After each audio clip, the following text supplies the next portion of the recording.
Hi, I'm Lisa Mills and welcome to Fun Crochet Designs.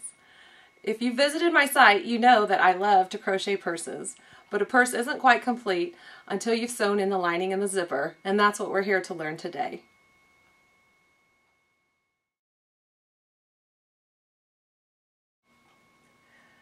Step 1 in finishing out your work is getting your fabric ready to work with. You'll need an ironing board and a hot iron.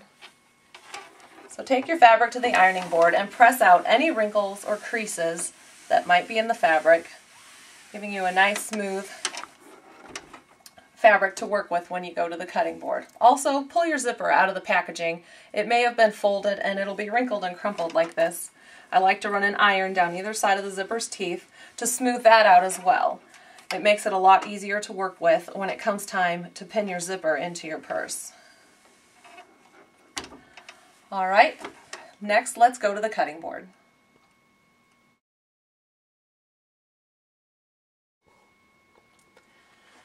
Place your fabric on the cutting board and fold it in half with right sides together. You'll want to have an area a little bit larger than your purse. You'll need at least a ½ inch on either side and 1 inch across the top of your purse. Place your purse the bottom of your purse right along this fold, and you're ready to cut. Now, I like to use a rotary cutter, but you can also use scissors.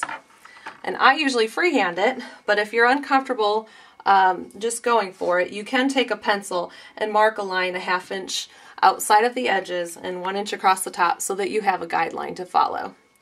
So let's cut.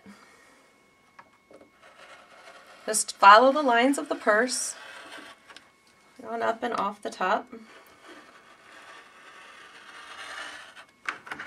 And then I like to take a straight edge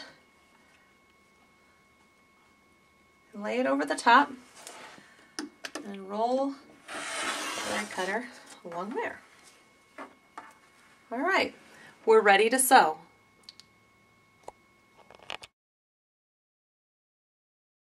So you're sewing a 5/8 inch seam along either edge and along the bottom if you don't have a fold.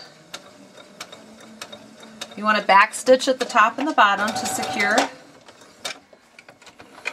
your stitching and trim the threads. Once you've done that, you want to take your work to the ironing board again.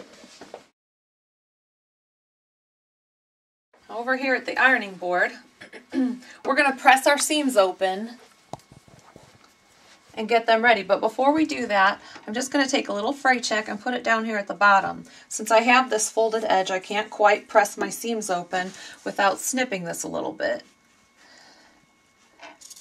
Snipping that fold in the seams. You just want to go up as close to the stitching as you can, and that fray check will keep it from unraveling. So take your iron and you want to get your seam opened up and just run your iron along that edge. You've got that done. Flip it around and do the other side. Now if you have a seam along the bottom, if you've got a seam allowance along the bottom because you didn't have a fold in your fabric, then you'll want to do the bottom edge as well. Good. And when you've got that open, it's time to measure for how deep you want to make your lining.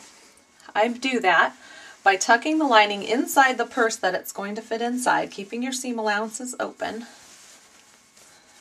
All right, you just hold it in there like this, and I find a mark here at the valley, and this particular pattern has the scallops on top, and so I measure right to the valley. If you have one like this, you want to measure about 1 row down from the top. I fold it over at that mark, keeping my seams allowances open again, and I press it.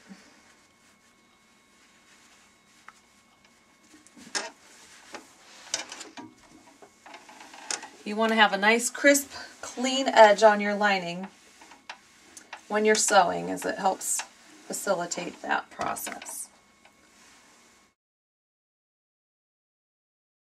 step in the process is to pin your zipper and your lining into the purse to prepare them for sewing.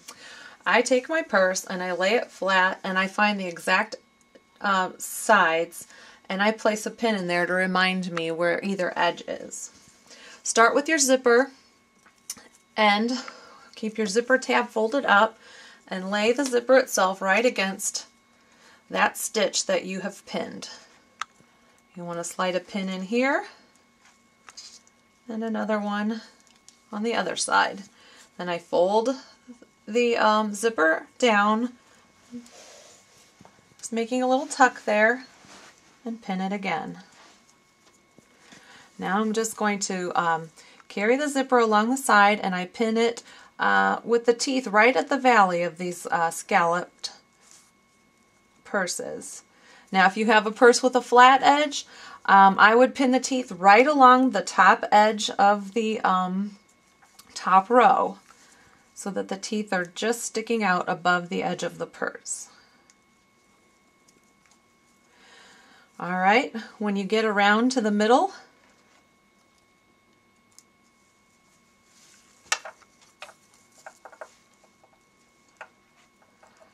I pin one about 45 degrees that way.